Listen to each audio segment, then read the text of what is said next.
Si intentas abrir Delta Force y el juego se cierra, no se abre, no inicia o aparecen errores.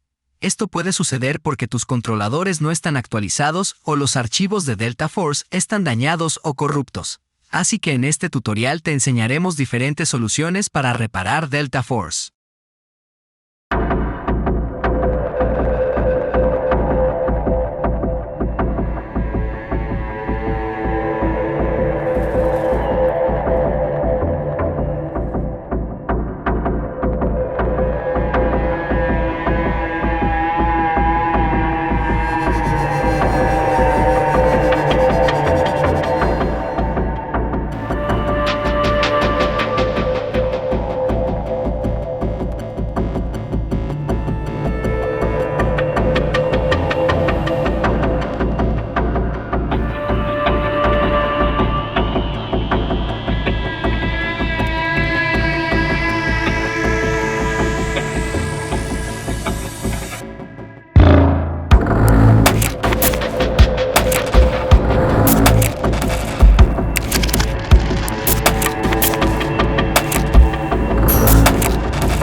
Abre tu navegador y busca la descarga de la aplicación NVIDIA. Haz clic en el sitio oficial de NVIDIA en los resultados de la búsqueda.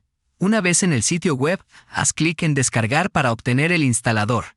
Cuando se complete la descarga, abre el archivo y sigue las instrucciones para instalarlo. Acepta los términos y condiciones, y la aplicación se instalará automáticamente en tu computadora. Cuando se te solicite, elige entre Game Ready Driver o Studio Driver, según tus necesidades, y haz clic en Siguiente. Finalmente, haz clic en Listo. Y eso es todo.